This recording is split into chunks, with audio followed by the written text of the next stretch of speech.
Crafters can make items automatically. Whenever you fill up a crafter with a recipe, it'll show it as available to craft, but you won't be able to pull it out like a normal crafting bench. You need to send it a redstone signal to actually get the item out of it.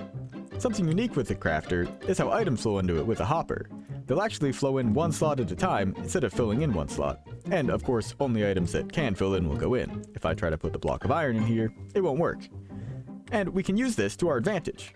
Whenever we want to send it a pulse, we can actually read out how many items are in it. Just like any other container, it'll tell you how full it is when you read it out with a comparator.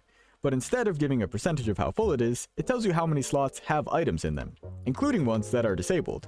If you have a recipe like this, maybe you want to be crafting trap doors, you can set up like this and have planks flow in there, and you'll still be able to get a signal strength that you want. In this case, we're going to be trying to craft blocks, and in pretty much every case, you're going to want a full crafter here. Even if you did have a smaller recipe, like let's say this was glowstone, you'd want to disable all of these so that glowstone can only flow into those slots. But either way, you're looking for a signal strength of 9. Because, as I said, it shows how many slots are full.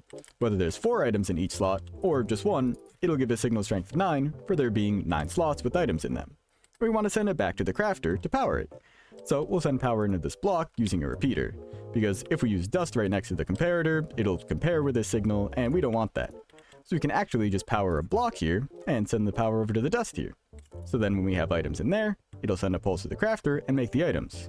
But the issue is now, it'll send out power no matter what. We only wanted to send out a signal when there's 9 items in there, and it's giving a signal strength of 9. So let's compare.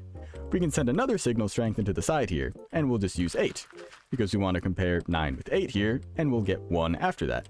The issue is though, in comparator mode, it matches the same strength, or stronger. We'll turn it off. So in this case, it being 8 compared to 7, it's stronger so it turns off, but if they're both set to 8, well, then the power is actually on. So instead, we put it into subtractor mode. So now it's subtracting 8 from it, so now when there's 9 in here, subtracted 8, it powers it with 1, and it'll send a pulse only when this is totally full. So now, as long as you have a single recipe ingredient, you can put the items in the barrel up top, and fill it in. Then as they come in, it'll craft the item. There's ways to make multi-recipe ingredients, but we'll talk about that next time. Leave your redstone questions in the comments, and subscribe for more daily tips. Join the Discord too to see when streams are. We play all sorts of games. Peace!